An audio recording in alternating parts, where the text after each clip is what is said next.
This question got my video 3 million views on Instagram. Who was more evil, Hitler or Queen Victoria? One killed 6 million people, and the another one caused 30 to 35 million deaths through famine and policy.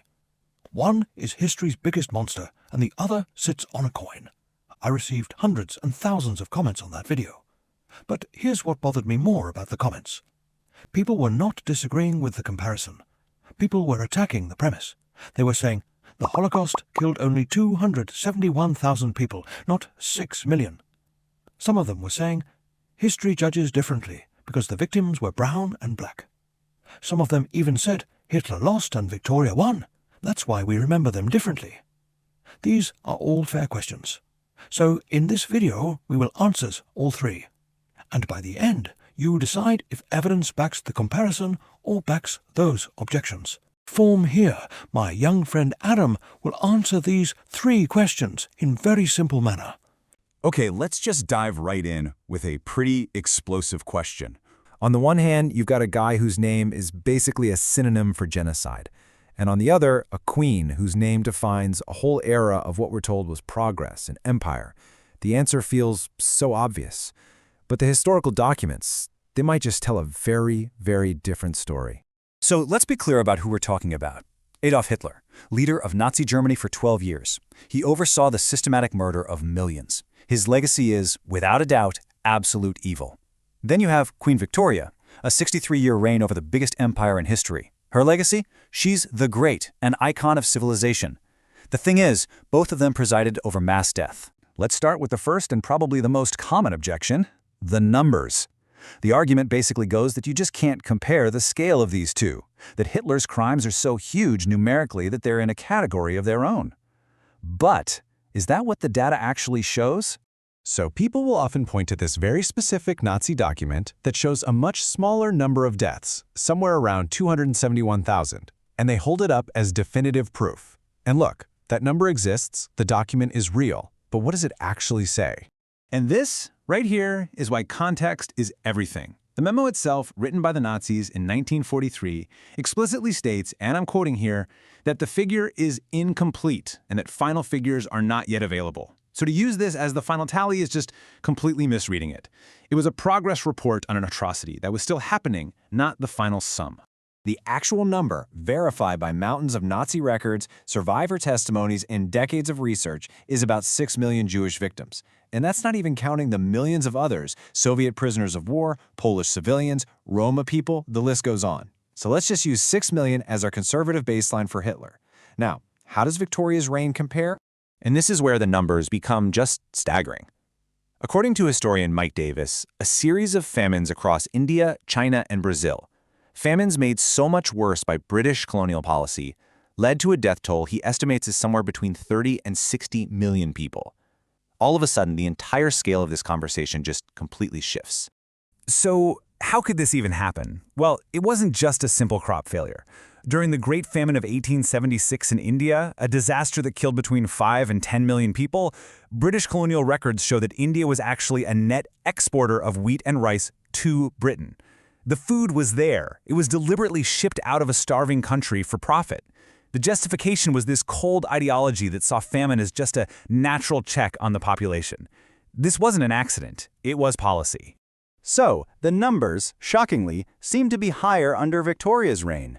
And this brings us to the second and maybe more uncomfortable objection, the idea that history's judgment is biased. The argument is that we just don't remember these victims in the same way for a very specific reason. And this is a really serious argument, that the reason we don't care about these deaths is basically racism, that European victims are mourned while colonial victims are just forgotten. It's a powerful point, but is it the only reason? Let's talk about Ireland. Between 1845 and 1852, under Queen Victoria's rule, a potato blight led to a horrific famine. 1 million people died, and they were white. They were European. And just like in India, the British government kept exporting food from a starving Ireland. The victims were white, but the policy was exactly the same. Now, just look at the difference in our collective memory. The Holocaust is, and rightly so, remembered with thousands of memorials. It's a core part of education around the world. The Irish Famine, an atrocity that killed 1 million white Europeans under that same British rule, it's mostly a historical footnote, unless you're in Ireland. So if it's not just about the race of the victims, what is the deciding factor here? The evidence really suggests the difference in how we remember these events isn't just about race, it's about who held the power after it was all over. It's about whose descendants got to write the history books, build the monuments, and control the official story for generations to come. And that idea, that the powerful get to write this story, that brings us to our third and final objection. And this one gets right to the heart of it. The simple, brutal reality of who wins and who loses. And, in a lot of ways, this is the most honest objection. It basically says, yeah, what really separates Hitler and Victoria in our memory isn't what they did, but what happened in their wars. Winners write history. It's a cliché because, well, it's true. Just think about it. After World War II, the Nazi leadership was put on trial at Nuremberg. There was direct, public accountability. Their crimes were documented, prosecuted, and condemned for the whole world to see. But for the British Empire, there was no trial like that.